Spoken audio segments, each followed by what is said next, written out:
perkenalkan, nama saya Meisi Sanda Azari dengan NIM A1C224053. Di sini saya akan menjelaskan definisi dari CTL atau yang disebut dengan Contextual Teaching and Learning. Nah, Contextual Teaching and Learning ini adalah pendekatan pembelajaran yang berusaha menghubungkan materi pelajaran dengan kehidupan nyata siswa.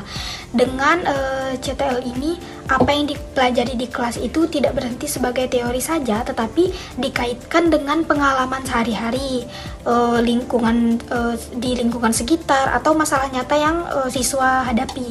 Nah, CTL ini berasal dari teori konstruktivisme, yaitu di mana konstruktivisme ini adalah pandangan bahwa belajar bukan sekadar menerima informasi saja, melainkan proses aktif membangun pengetahuan. Nah, yang berarti siswa itu tidak hanya mendengar atau menghafal, tetapi ikut mengalami, mencoba, dan menemukan sendiri makna dari pelajaran tersebut. Nah, dalam pendekatan ini, guru berperan sebagai fasilitator. Guru itu tidak lagi menjadi satu-satunya sumber informasi, melainkan pendamping yang membantu siswa dalam melihat hubungan antara konsep pengetahuan dengan pengalaman hidup yang mereka miliki. Dengan cara ini, pembelajaran menjadi lebih bermakna karena siswa tahu mengapa mereka belajar sesuatu, bukan hanya apa yang dipelajari.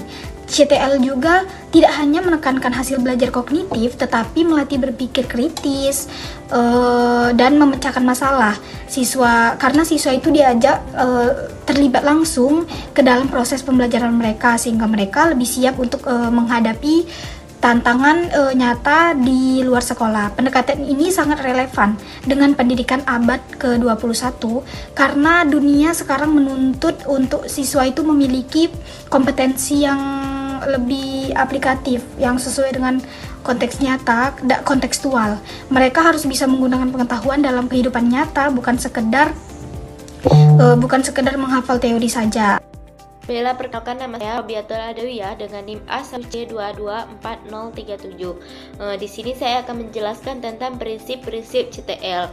Nah, menurut Rusman pada tahun 2017 dia menemukan bahwa terdapat 7 penting utama dalam CTL. Yang pertama yaitu konstruktivisme, di mana pengetahuan ini dibangun secara aktif oleh peserta didik melalui pengalaman. Yang kedua adalah inquiry, yaitu mendorong peserta didik untuk menemukan konsep melalui proses penyelidikan.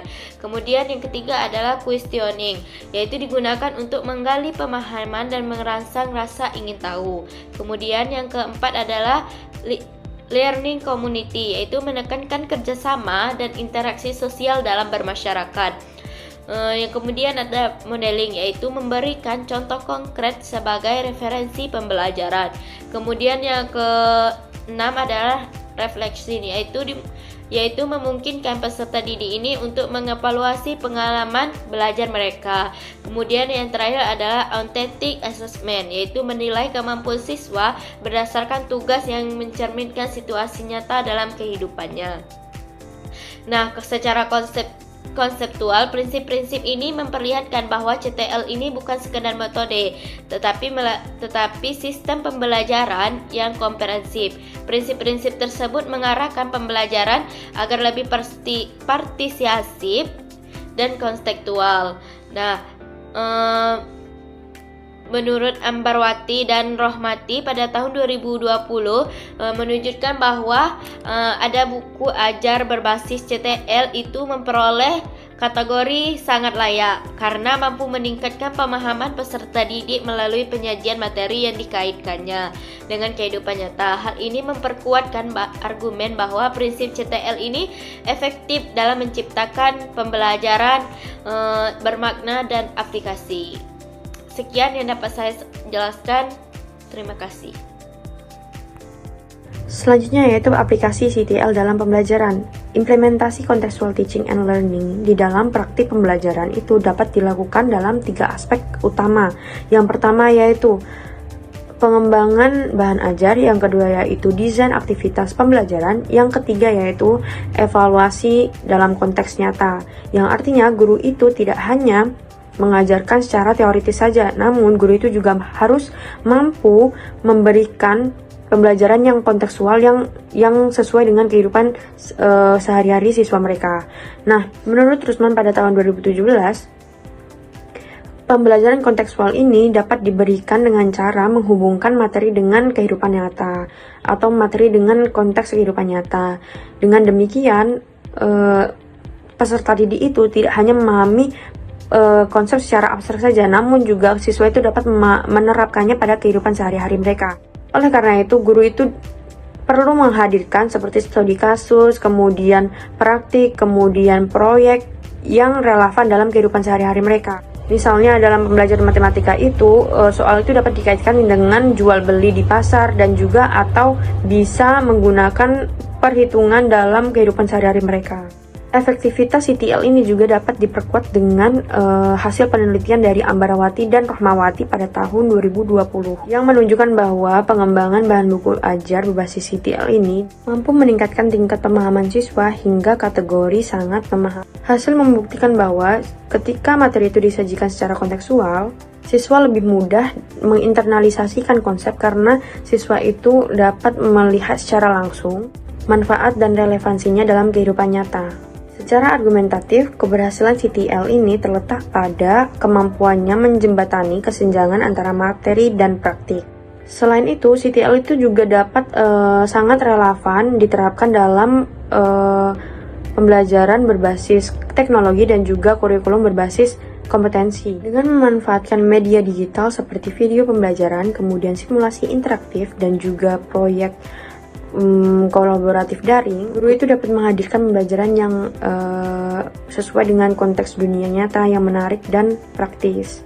Pendekatan ini membuat pembelajaran itu menjadi sangat bermakna karena siswa itu belajar melalui pengalaman langsung, kemudian diskusi, dan serta refleksi atas apa yang mereka telah pelajari. Dengan demikian, CTL ini tidak hanya efektif dalam pembelajaran tatap muka, namun juga dapat diintegrasikan dalam beberapa pembelajaran yang inovatif lainnya. Assalamualaikum warahmatullahi wabarakatuh. Perkenalkan, nama saya Zaki Farul Gibran dengan NIM A1C224101. Di sini saya akan menjelaskan apa itu TPEK. TPEK atau dalam kepanjangannya itu disebut Teknologi Pedagogical and Content Knowledge, merupakan kerangka konseptual yang menjelaskan integrasi antara pengetahuan konten, pedagogi, dan teknologi dalam proses pembelajaran. TPEK menekankan bahwa guru tidak hanya menguasai materi ajar dan strategi mengajar, tetap juga mampu mengintegrasikan teknologi secara tepat untuk mendukung pembelajaran yang efektif. TPEK didukung oleh 7 komponen utama, yaitu CK, PK, TK, PCK, TCK, dan TBK. Yang pertama ada CK. CK itu adalah content knowledge yang merujuk pada penguasaan guru terhadap substansi materi ajar yang akan diajarkan ke peserta didik. Kemudian ada PK atau pedagogical knowledge yang merupakan pengetahuan tentang metode, strategi, pendekatan, teknik pembelajaran, manajemen kelas, hingga evaluasi pembelajaran. Kemudian ada technological knowledge, merujuk pada pemahaman dan keterampilan guru dalam menggunakan berbagai bentuk teknologi, baik teknologi sederhana maupun digital dalam proses belajar pembelajaran. Kemudian ada pedagogical content knowledge, merupakan integrasi antara CK dan PK. Kemudian ada TCK atau technological content knowledge, adalah kemampuan guru dalam memahami bagaimana teknologi dapat merepresentasikan dan memperkaya materi pembelajaran. Yang kemudian ada yang terakhir, yaitu technological pedagogical knowledge, merujuk pada pemahaman guru tentang bagaimana teknologi yang nantinya akan dapat digunakan untuk mendukung strategi pembelajaran. Baiklah, sekian dari saya akhiri. Wassalamualaikum warahmatullahi wabarakatuh. Baik, di sini saya Rama Fitri Anita dengan NIM A1C224073 di sini saya akan menjelaskan apa saja prinsip utama dari TIPEK. Nah, prinsip utama dari TIPEK ini adalah integrasi yang utuh antara teknologi, pedagogik, dan juga konten dalam pembelajarannya. Nah, teknologi ini bukan hanya sekedar tambahan, tetapi menjadi bagian penting dalam desain pembelajarannya. Nah, guru itu tidak cukup hanya menguasai masing-masing komponen secara terpisah, tetapi juga harus memahami hubungan antara ketiganya, yaitu dari teknologi, pedagogik, dan juga kontennya, agar pembelajaran itu menjadi kontekstual dan relevan. Nah, penggunaan teknologi sendiri itu juga harus sesuai dengan materi dan kebutuhan peserta didik, bukan hanya mengikuti trennya saja. Nah, kualitas pembelajarannya juga itu ditentukan oleh ketepatan integrasi, bukan hanya banyaknya perangkat yang digunakan. Nah, selain itu, TIPEK ini juga menekankan fleksibilitas dan kemampuan guru untuk beradaptasi dengan pembelajaran daring atau dalam jaringan. Nah, integrasi TIPEK ini juga berorientasi pada pengalaman belajar siswa, sehingga pembelajaran itu menjadi lebih bermakna dan juga dapat meningkatkan hasil belajar. Nah, TIPEK ini juga menuntut guru untuk reflektif, inovatif, dan juga adaptif dalam merancang pembelajaran yang memadukan teknologi, pedagogik, dan juga konten secara harmonis. Nah, itu saja yang dapat saya sampaikan mengenai prinsip TIPEK. Baik, di sini saya akan menjelaskan mengenai implementasi TPACK dalam praktik pembelajaran. Dapat dilihat melalui desain pembelajaran yang memanfaatkan teknologi sebagai media, alat, dan sumber belajar. Penerapan TPACK menuntut guru untuk merancang pembelajaran berbasis teknologi yang tidak terlepas dari konteks materi dan strategi pedagogis. Dalam dunia era digital sekarang, contoh pembelajaran langsung melalui pembelajaran berbasis digital seperti online class, akhir kelas menggunakan quizzes, Kahoot, dan sumber pembelajaran lainnya seperti e-book, AI, dan perpustakaan digital. Maka dengan integrasi yang tepat, akan menciptakan pembelajaran yang bermakna, serta meningkatkan mutu pendidikan di era digital. Baik, sebelumnya kita udah membahas mengenai definisi CTL dan juga TPACK, serta penerapannya dalam pembelajaran. Nah, selanjutnya kita akan membahas mengenai bagaimana sih jika pendekatan CTL ini dapat disinergikan dengan TPACK dalam pembelajaran matematika.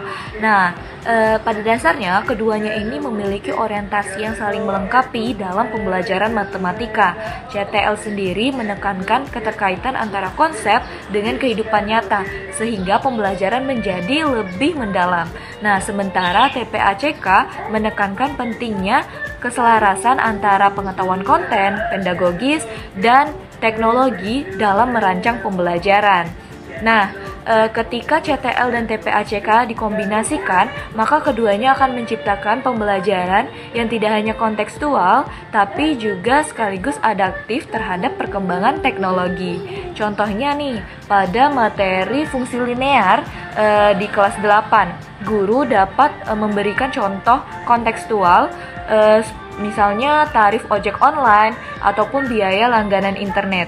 Nah, siswa kemudian diminta untuk mengubahnya dalam bentuk persamaan linear atau memodelkannya secara matematis. Nah, kemudian selanjutnya dengan bantuan aplikasi interaktif seperti GeoGebra, Desmos, ataupun aplikasi grafik lainnya, siswa dapat memvisualisasikan grafik fungsi, mengamati gradien, dan juga menguji perubahan nilai secara dinamis. Nah, hal ini tidak hanya pada fungsi linear ya, juga pada geometri, misalnya pada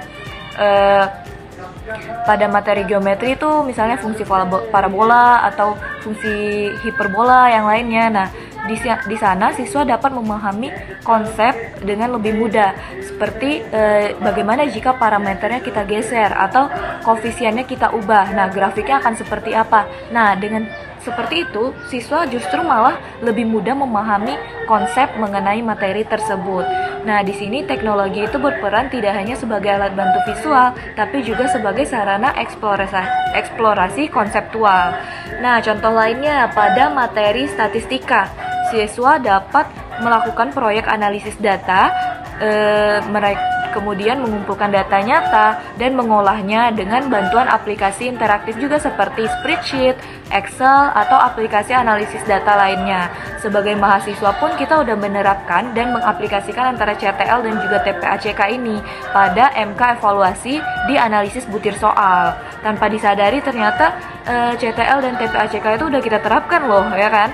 Nah, kemudian ya lebih jauh lagi, sintesis antara CTL dan TPACK ini akan mendukung keterampilan abad 21 seperti berpikir kritis, kreativitas, kolaborasi, dan komunikasi. Nah, kemudian dengan demikian integrasi antara CTL dan TPACK bukan sekadar inovasi metode, melainkan strategi komprehensif untuk menjawab tantangan pembelajaran matematika di era transformasi digital. Oke, sekian yang bisa saya sampaikan mengenai CTL dan juga TPACK. Saya akhiri, terima kasih.